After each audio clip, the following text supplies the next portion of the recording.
What's up, guys? If you're not subscribed, please subscribe. Also, please smash that like button on the video and enjoy the show. That would be more significant than 10 times what I'm doing, I have to say. What I'm doing as a scientist, I would feel like I wasted it, and I would immediately pivot to this. And I'm not unwilling to do that. I've changed my career, from, just being a pure scientist that does nothing else to being a podcaster to being an author. I'm comfortable with making pivots. I'll do that in a reinvention in a second. It has to be warranted.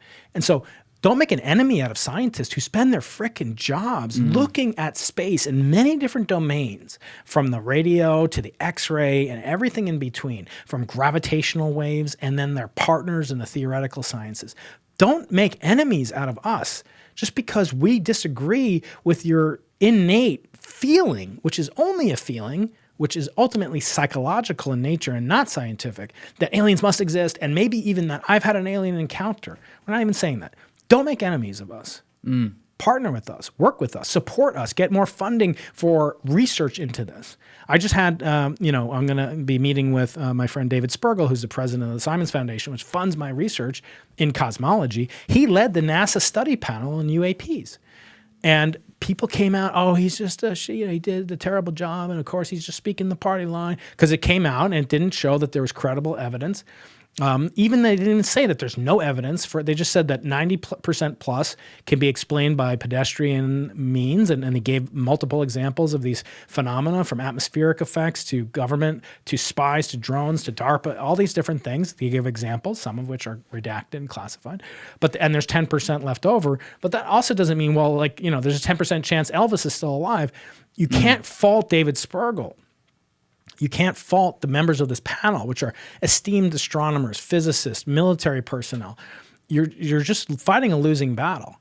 You should look for ways that you can get access to the data and then support them. And I'm not involved in that. That's not what I do. I don't do anything related to that other than host people like Ryan and Tom DeLong, and I'm open to it. But at a certain point, there's emotions run so high with this, and I think it has to do with the fundamental, almost quasi-religious belief. Yes, 100%. That we are not alone, because it's terrifying, Julian.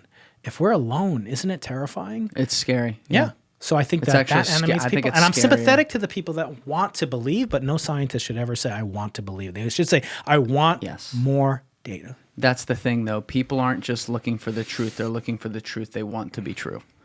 Yeah. And that's at the core. I try to separate all the noise with this whole topic. And there's a lot of different topics I do this with. But on this one in particular, it's like, yeah, it'd be mad interesting if there were a bunch of beings like fucking looking at us or living among us, no less, or something like that. But, I do still believe that it would be questionable to not assume that there's life out in that viciously long galaxy. But the evidence we could have for it here, if someone came up and showed me good evidence tomorrow that nothing had ever been here, I determined it to be like better than evidence I saw to the contrary, I'd take it. You know what I mean? Yeah. And that's just the nature of the beast. But listen, I would have a million other things that I want to talk with you about. Part 2, okay? We're gonna have to do that. This was an awesome conversation. We didn't even get to like consciousness stuff. We didn't get to any AI. We only just scratched the surface of aliens right there. So there is definitely going to be a Brian Keating part 2, but I know you got to go meet with the other Brian Green over at Columbia. Right. But before you go, where can everyone find your show? What's it called and what's it on?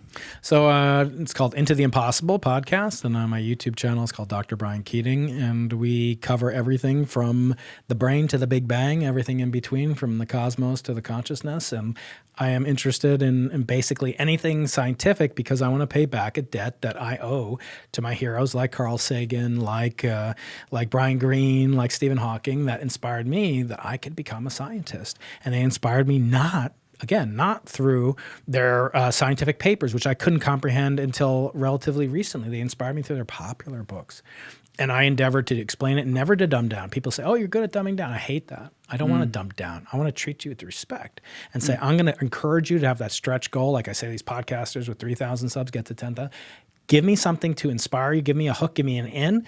Once you're in, you're going to get addicted. I promise you, because it's the best script ever written. And we just have to be actors that rise to the challenge to perform this play and the grandest spectacle of nature. Thank you for watching the video, guys. Please hit that subscribe button and check out this clip's full podcast episode by clicking here or in the description below.